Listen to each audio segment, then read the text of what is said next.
నెల్లూరులో వైసీపీ శ్రేణులు రెచ్చిపోయాయి. ఏకంగా కలెక్టరేట్ ఎదుట నడి రోడ్డుకి అడ్డంగా భారీ ఫ్లెక్సీ ఏర్పాటు చేసి బర్త్డే వేడుకలు జరుపుకున్నారు. రోడ్డుపై ఫ్లెక్సీ ఏర్పాటుతో వాహనాల రాకపోకలకు తీవ్ర ఇబ్బందులు ఏర్పడ్డాయి. బర్త్డే పేరుతో అర్ధరాత్రి హంగామా చేశారని, భయభ్రాంతులకు గురిచేశారని స్థానికులు ఆగ్రహం వ్యక్తం చేశారు. వైసీపీ నేతలపై చర్యలు తీసుకోవాలని డిమాండ్ చేస్తున్నారు. నెల్లూరులో వైసీపీ శ్రేణులు రెచ్చిపోయాయి. ఏకంగా కలెక్టరేట్ ఎదుట నడి రోడ్డుకి అడ్డంగా భారీ ఫ్లెక్సీ ఏర్పాటు చేసి బర్త్డే వేడుకలు జరుపుకున్నారు. రోడ్డుపై ఫ్లెక్సీ ఏర్పాటుతో వాహనాల రాకపోకలకు ఇబ్బందులు ఏర్పడ్డాయి. బర్త్డే పేరుతో అర్ధరాత్రి హంగామా చేశారని, భయభ్రాంతులకు గురిచేశారని స్థానికులు ఆగ్రహం వ్యక్తం చేశారు.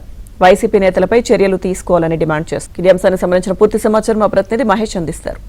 మహేష్, లక్ష్మీదుర్గ నెల్లూరులో వైసీపీ మొక్కలు రెచ్చిపోయారు. ప్రధానంగా చూస్తే కలెక్టరేట్ ఏదైతే జిల్లా యంత్రాంగం అంతటి హెడ్ క్వార్టర్ ఏదైతే ఉందో కలెక్టరేట్ ఎదుటే అర్ధరాత్రి వేళ ఒక పెద్ద ఫ్లెక్సీ ఏర్పాటు చేసి వైసీపీ యువజన విభాగం రాష్ట్ర అధ్యక్షుడు చీదెళ్ల కిషన్ ఆయనకి జన్మదిన శుభాకాంక్షలు అంటూ హంగామా చేశారు.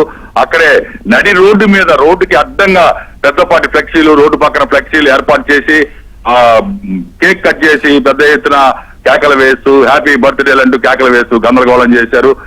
ఉదయం ఎమ్మటే కూడా ఆ ఫ్లెక్సీ తీసేయలేదు. నడి రోడ్డుకి అడ్డంగా ఆ ఫ్లెక్సీ అట్లే ఉంది కలెక్టరేట్ ఎదుట. ఉదయం స్కూల్కి వెళ్ళడానికి స్కూల్ వేళ రాక, పిల్లల్ని స్కూల్కు పంపలేక తల్లిదండ్రులు చాలా ఇబ్బందులు ఎదుర్కొన్నారు. మరోవైపు మున్సిపల్ వాహనాలు చెత్తా చెదరాలన్నీ ఎత్తుకోపోవడానికి వచ్చినటువంటి మున్సిపల్ వాహనాలు కూడా వెళ్లేదానికి వీలు లేదు. ఇక బైకులు, ఆటోలు ఆ పక్క నుంచి వాళ్ళు వెళ్లేందుకు కూడా చాలా ఇబ్బందులు ఎదుర్కొన్నటువంటి పరిస్థితి.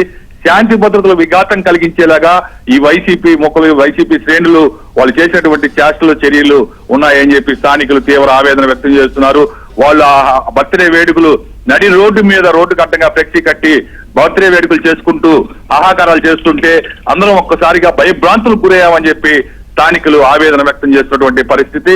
అసలు అంటే ఒక చట్టం ఇవన్నీ కూడా పక్కన పెట్టి రోడ్డుకి అడ్డంగా ఒక ఫ్లెక్సీని ఏర్పాటు చేయడం, దాన్ని ఉదయం వరకు కూడా తొలగించకపోవడం, ఇదంతా కూడా పెద్ద చర్చనీయాంశమైంది. దీనిపైన ఎవరైతే ఈ విధంగా చేశారో వాళ్ళ మీద చర్యలు తీసుకోవాలని ఇప్పటికే కొంతమంది స్థానికులు పోలీసులు ఫిర్యాదు చేశారు.